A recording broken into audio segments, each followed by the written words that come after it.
Y Mónica Farabelo. Juan, ¿y cómo andás? Hola Seba, hola Lili, ¿cómo están? Bien, Un bueno, gusto hablar con ustedes. estábamos hablando del caso de los Ravier, me imagino lo habrás seguido, lo estarás siguiendo, ¿no? Sí, estoy al tanto. Sí.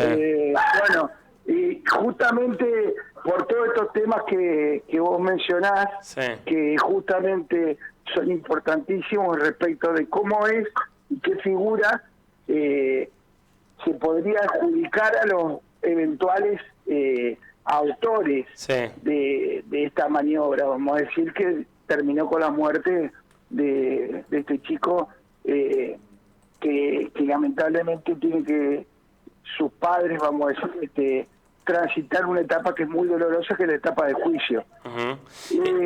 Y yo creo que hay varios interrogantes ahí para saldar. ¿Sabés qué pienso, ejemplo, Juani? Que lo hablábamos hoy, el 31 va a ser la sentencia, y vamos masticando en la sociedad como la idea de que va a haber perpetua para todos, lo ha dicho Fernando Burlando, y lo que la sensación que me deja es que puede haber como una gran decepción, porque digamos, yo no sé si va a haber perpetua para todos, no lo creo, pero se está instalando esa idea, y puede quedar esa sensación de che, al final la pena fue leve. Bueno, el tema es que hay un principio general que por ahí ustedes no tienen por qué saberlo, pero que es una de las bases constitucionales del derecho penal. Se responde por hechos, no por maneras de ser. Es decir, nosotros decimos que hay que ejercer el derecho penal de acto y no del derecho penal de autor. ¿Qué quiere decir esto?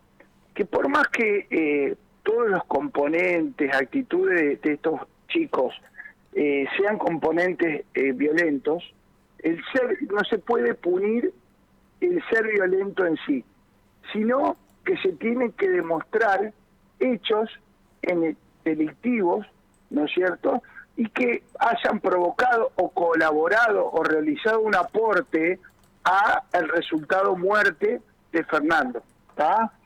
Entonces, ¿qué es lo que quiero decir? Es que si no todos patearon, no todos realizaron el mismo rol dentro del para terminar con ese mismo resultado. Y justamente como nosotros estamos juzgando actos, no maneras de ser de las personas, hay que, si se hace un examen criterioso, analítico de la cuestión, discriminar distintas situaciones que son las que obviamente se van a encargar de dosificar la pena en expectativa que puedan tener. Me parece que no es lo mismo el caso de Townsend, que efectúa las patadas, que vamos a decir, de otros integrantes del grupo, porque hay gente que no participa en la agresión en sí, por más que, por ejemplo, no recuerdo el apellido del chico, se le encuentra un poco de ADN en el dedo meñique de la persona que murió. Entonces, yo quiero decir que acá en la discusión y el eje de la defensa está basado en desacreditar que hubo un plan previo que terminó con la muerte. Porque si hubo o se logra acreditar de distintas maneras que hubo un accionar preordenado, consensuado, acerca de realizar un plan que llevó en un accionar violento al resultado muerte, ahí sí la situación podría estar igualada para todos. Pero eso es la discusión de fondo, que se está dando y que es lo que quiere lograr la defensa. ¿Está? Es desarticular la idea de que hubo un plan y que eso surgió espontáneamente. Sí. Por otro lado, ¿qué va a decir la acusación? Estos chicos no lo hicieron una vez, lo hicieron varias veces, eran conocidos por pelearse, ya sabían cómo pelearse, quién ubicaba qué lugar, y un montón de cuestiones que se están ventilando en el juicio, Sebastián. Sí. Yo creo que por ahí va la discusión. por ejemplo, lo que dijo Thompson ayer acerca de que si yo le pegué 1 o 2 patadas, pero no pensé que le iba a matar. ¿Está? Eso indica varias cosas, que es lo que, obviamente, que es una declaración que está coacheada por el abogado defensor. Sí. Está dirigida a decir, yo nunca tuve la intención de matar, no tuve dolo de muerte, es decir, nunca quise matar.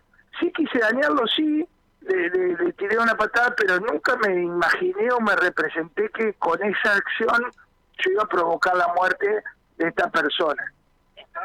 Entonces eso es lo que quiso más o menos lograr Thompson con esa declaración. Sí, obviamente que, mirá, Juan, y mientras hablamos, veía en la televisión hace instantes el video del local de hamburguesas en el que Máximo Thompson y Lucas Pertossi, bueno, y el resto, se los ve fundamentalmente a ellos, van a comer una hamburguesa. Es decir, estamos hablando de pibes que no tienen, digamos, ningún tipo de rasgo de humanidad. Ayer por primera vez, y a 3 años, este chico dice, bueno, pido disculpas, pero la realidad es que durante todo este tiempo de lo único que se ha sabido es y se ha visto son estas imágenes golpeándolo en el piso, entre 8, yéndose a comer, riéndose en los grupos de WhatsApp después.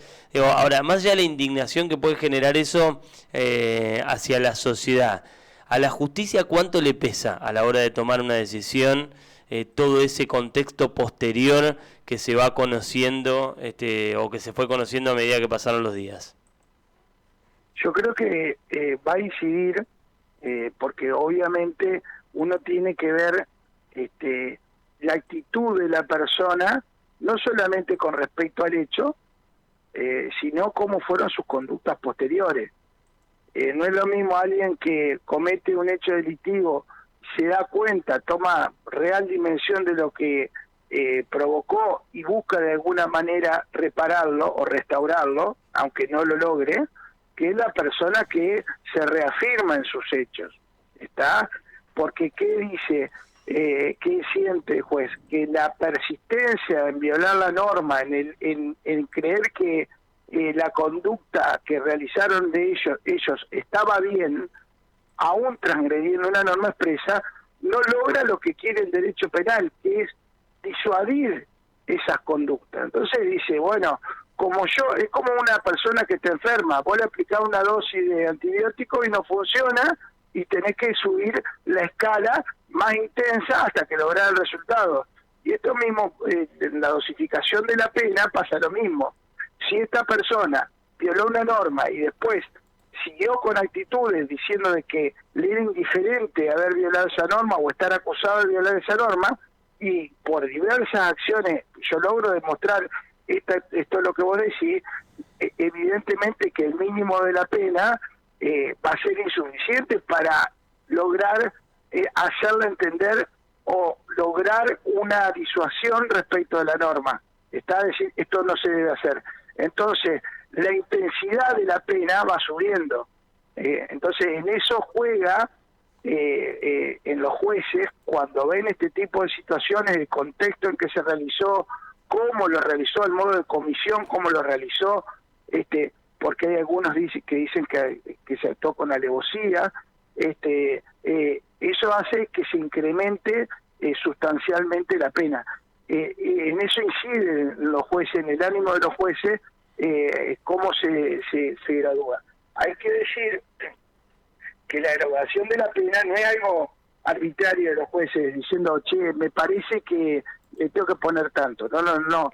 Hay libros escritos, ¿no es cierto?, sobre todo de una autora muy importante acá, que es una de las principales traductoras del derecho penal alemán, que es Patricia Schiffer, y Marcelo Sancinetti, en los cuales que dicen que los jueces tienen que empezar a contar desde el mínimo de la pena. O sea, una vez que uno tiene la decisión de que son culpables, tiene que empezar de la escala penal desde el mínimo. Y desde ahí ir subiendo de acuerdo a las circunstancias agravantes que entienda que existen y se probaron en el juicio. de esa manera se llega al resultado de la pena. Juan, ¿y no qué penas podríamos llegar a esperar? ¿Qué tendremos que esperar nosotros como ciudadanos, entendiendo que cada uno cumplió roles diferentes y que seguramente no va a haber perpetua para todos, que va a haber diferentes condenas? ¿Qué podemos esperar? A ver, es muy difícil sin saber cómo encuadran, en qué delito encuadran los jueces el hecho, ¿está? No es lo mismo con un agravante como con la alevosía, por ejemplo, como está pidiendo Orlando, que eso implicaría perpetua, sino pasar desde una participación secundaria de algunos, ¿no es cierto?, en un delito de homicidio. Entonces, las escalas varían según la figura en la cual se encuentren incluidos estas personas. Pero yo te diría que en un rango de mínimo de 8, de ahí para arriba es esperable, ¿no es cierto? Es esperable. Ahora, si fuesen 8, por ejemplo, Juanín, claro, sí. Si fuesen 8, en el caso que fuesen 8, por ejemplo, los acusados están detenidos desde el minuto 0, ¿no? O sea, los detuvieron al otro día. Estos 3 años que ya llevan desde que cometieron el crimen, ¿se les computan, obviamente? Por supuesto. Es decir, que en 5 años podrían estar afuera. No. A partir del cumplimiento de la mitad de la pena, tienen salidas sociolaborales. Y más en estos casos que no tienen antecedentes penales, y si hay buena conducta, podríamos tener en el tema de la ejecución penal, ¿no es cierto? Que si supongamos que le den 8, recién a la mitad del cumplimiento de la pena se habilita, porque hay una cuestión gradual, y siempre y cuando todas las pericias técnicas que se hacen dentro de la cárcel den bien, se habilita las salidas sociolaborales para tratar de reinsertar a esta persona en la sociedad, que es la finalidad de la pena, que algunos creen que es posible, ¿no es cierto? Entonces estaríamos en el caso de que dentro de un año de que se produzca esto, algunos estén teniendo salidas sociolaborales. Es indignante pensarlo de esa manera, es indignante, sí, digamos que... Bueno, pero es una de las posibilidades, vamos a decir, Seba, porque nuestra legislación penal, cuando uno discutimos la finalidad de la pena, la mayoría de la doctrina que tiene un tinte imbuido por Zaffaroni, dice que la pena no es retribución, es decir, no hay un ojo por ojo y un diente por diente, sino que lo que se busca es reinsertar el individuo que transgredió una norma en la sociedad. Algo, sinceramente, que todos los estudios serios en las poblaciones carcelarias de avanzada, por decirte, no en el contexto latinoamericano, en países como España, como Alemania, y en determinados delitos se ha demostrado que es imposible. Por ejemplo, te digo, en el tema de los delitos violentos, es muy difícil ya. El tema de los delitos de la propiedad puede ser que haya una resocialización, porque generalmente hay delitos de hurto, de robo, ¿no es cierto?, que se producen por adicciones o por otros contextos, ¿no es cierto?, sociales. Y, por ejemplo, en los delitos sexuales es totalmente difícil que haya un reencauzamiento de un problema que es capaz un trastorno psicológico que ya tiene la persona. No sé si me entendés, para ver la finalidad de la pena.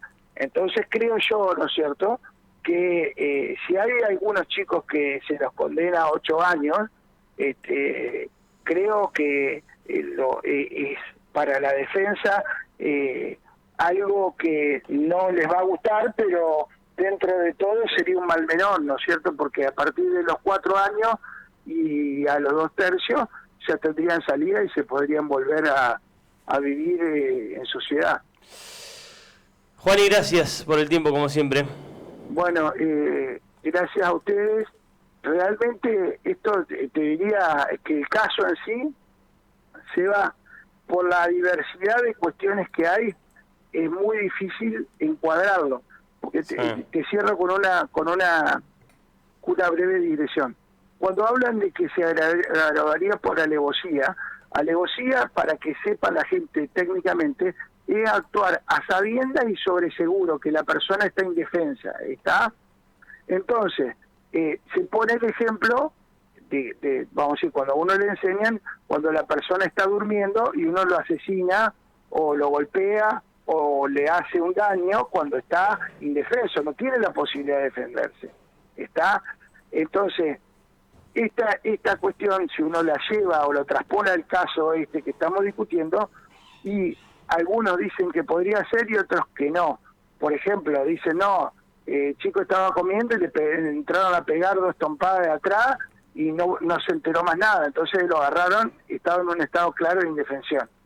Desde la defensa dice, no, si hubo una discusión previa, acalorada dentro del boliche, porque se tiró un vaso y después salió y se trasladó afuera, no es que estuvo, o se aprovecharon de una indefensión.